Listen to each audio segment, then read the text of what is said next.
The final thing I'm going to talk about today is a little fantasy football action. Okay. I got a couple of names here of guys who had very underwhelming week ones in fantasy football. And the question is going to be, should we panic? Should we panic a lot? Should we panic a little? Or should we just not be concerned about it? Is it time to hit the panic button on these players for fantasy football, starting with, I don't know why I said fantasy football. Like I really emphasized the T. That was pretty, I don't know why I did that. Didn't super emphatic. Anyways, name number one, Amari Cooper. Touched on him earlier because we touched on Deshaun Watson. Ended the game with 2 receptions for 16 yards. He had 9 targets. 2 receptions, though. Ended with 2.6 fantasy points. I'm talking all this in half PPR formats, by the way. Is it time to panic for Amari Cooper? The targets were there. 9 of them, right? He's clearly the best wide receiver on the Browns, although he dropped that deep ball. Shouldn't have done that, but he did. Is it time to panic? Yes, it is. If they keep Deshaun Watson in, it is time to panic because he'll have 1 game or 2 games maybe, but this guy does not look good enough to get Amari Cooper the football. A consistent amount throughout the season. So if I'm Amari Cooper fantasy managers, sure, it's time to panic. Whoops. Didn't mean to drop that. Get him on your bench until we figure out he can be a consistent lineup piece. Mark Andrews is the next guy. Should we panic about Mark Andrews? Ended the game with 2 receptions for 14 yards. Half PPR formats got him to 2.4 fantasy points. People are going to be like, it's time to panic big time because you know why? His job has been taken by who? Isaiah Likely. 9 receptions, 111 yards, and a touchdown, into a 21.6 fantasy points. The number 1 tight end of the week. Isaiah Likely, the backup to Mark Andrews. I'm putting Mark Andrews on the slightly concerned list. Not fully concerned, not as bad as Amari Cooper, but just a little. Mark Andrews has been the guy there for years. I have trouble believing that they're just going to abandon him after a really good Isaiah Likely game in a very bad Mark Andrews game in week 1. Opening night against the Chiefs. I'm sorry. I know Mark Andrews is older than Isaiah Likely. I know he is more injury prone than Isaiah Likely. I have trouble believing that the Baltimore Ravens would just give up on him after all this time. He's been the number 1 guy there for so many years. It's slightly concerning, but it's not as terrible as some people are making it out to be. Mark Andrews managers, don't freak out yet. Just a little. Let's move on to Marvin Harrison, who arguably had the single most disappointing rookie debut ever. 1 reception for 4 yards. Didn't even crack 1 point. Ended at 0.9 in half PPR formats. That was really ugly. I mean, the Arizona Cardinals posted up 28 points. You would think that Marvin Harrison had to do with a lot of that, or at least a little bit of it. He had nothing to do with that game.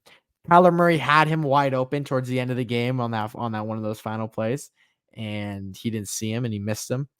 And that would have been a touchdown, so he wouldn't probably be on this list, but it would have been skewed. Is it time to panic about Marvin Harrison? I'm not saying panic just yet. Listen, Marvin Harrison had a bad week 1, bad rookie debut, but I'm not pushing the panic button. This dude was drafted so high for a reason. The Cardinals love this guy, and I'm not going to say, I don't think the Cardinals are just going to not use him. I'm not panicking over Marvin Harrison. I still think he'll be a valuable fantasy asset moving forward, whether that starts in week 2 or whenever. I don't think it's time to panic about Marv. Okay, we're going to hit Dalton Kincaid. Is it time to panic about Dalton Kincaid?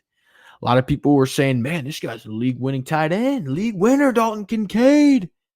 Ended the game with 1 reception for 11 yards. 1.6 fantasy points on the day. Another situation, it was the same game. The Buffalo Bills put up 34 points. You would think Kincaid had something to do with it. He didn't. Interesting. Am I panicking on Kincaid? I'm not going to panic on Kincaid just yet because Dalton Kincaid had a good end to his year last year. He was a solid tight end. I still believe he'll have a solid role in this offense with the lack of receivers. I mean, Josh spread the ball around a lot this game, kind of equally to a bunch of different players like Keon Coleman and Khalil Shakur. Like all these guys are going to be getting the ball a little bit. I think Dalton Kincaid's going to be in that mix. He might be one of the more trustworthy wide receivers. He's not a wide receiver, but trustworthy pass catchers on the Bills. I'm not worrying too much about Dalton Kincaid just yet. Now, if he keeps this up for the next 2 weeks, yes, I'd throw some worry in there, 100%. But after week 1, let's take it slow, Kincaid owners. I don't think it's crazy. I don't think it's worth it to give up on him just yet. The next guy I'm going to hit is Zamir White, and over 3.6 points because he had 44 rush yards. He had 2 receptions for 2 yards. That's more than 3.6 points, right, Zach? It's 5.6, but he also fumbled. Got him down to 3.6.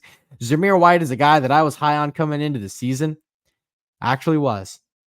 Zamir White was a guy I was targeting a lot. He's my RB2 in one league. I'm panicking. Sorry. I just am. I don't like how that offense looked. It was worse than I anticipated it being. And Alexander Mattison, I mean, he had 6 targets, 5 carries. He had 6 targets. And Zamir White only had 13 carries. I mean, he was the lead running back. And last year when he filled in for Josh Jacobs, he was a lot more efficient than he was, 2 days ago on Sunday against the Chargers. But 13 carries, I thought he'd get more than that. Madison had 5 carries, and he had 6 targets.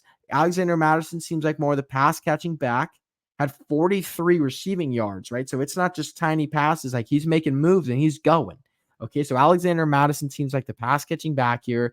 Zamir White, 13 rushing attempts. It's scary, but I could see that decreasing and seeing Alexander Mattison get up there. They're pretty much the same player, honestly, in terms of like how good they are. I think they're both around the same level. I'd be pretty nervous if I was a Zamir White owner, which I am. Don't love the fact that he was losing a lot of play to Alexander Mattison, and he just wasn't very productive when he was out there. The next guy I'm going to hit on is Chris Olave. Another one of those situations where, the Saints had 47 points. You'd have to think their wide receiver 1 had something to do with it, right? Absolutely not. Chris Olave, who I was not high on coming into the year, had 2 receptions for 11 yards, even though the Saints and Derek Carr put up 47 points. 2 receptions for 11 yards for Chris Olave.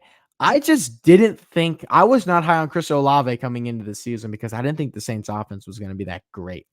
The Saints offense was great. It just had nothing to do with Chris Olave. So I was right, but I was wrong. Am I panicking about Chris Olave? I would have never drafted him. I just didn't like it. It's an interesting move now, though, because the Saints offense looked good. Again, it was against the Panthers, so take it with a grain of salt, but it did look good. Derek Carr was throwing it up. I mean, he was dicing up that defense. Chris Olave will end up being a mediocre wide receiver. He'll end up right in the middle. He'll be serviceable. But I throw a little bit of panic on Chris Olave because I would think that I thought, man, this offense isn't going to be good, so I wouldn't take Chris Olave. But what about, hey, this offense is good, but he's still not getting the points? Kind of freaky, isn't it? I throw a little bit of panic on Chris Olave. The last guy on my list is Drake London. 2 receptions for 15 yards, ended in with 2.5 fantasy points, 3 targets on the day. The Steelers' defense is really, really good. I'm throwing just a tiny bit of panic, but not much. I think Drake London is going to be fine generally, and I think he's going to bounce back. I did bring up how Kirk Cousins earlier in the show was part of the bad list, and that is very deserving because he was terrible. The Steelers defense is good. I'm giving the Falcons a little more time. I'll give Kirk another week or so. I'll give Drake another week or so to figure out and see if he'll be a consistent piece in the offense. I think he will. I don't think we should be looking at week 1 and counting out Drake London just yet. So I'm not really going to panic yet on Drake London. Come back to me next week. If these guys are still on the list, they likely have gotten a little bit more of me getting enticed to hit the panic button. But that's where I stand on these guys in terms of fantasy football. I couldn't have gotten to everybody who underperformed, but those were some of the main underperformers. I think that was pretty big in the fantasy football discourse. So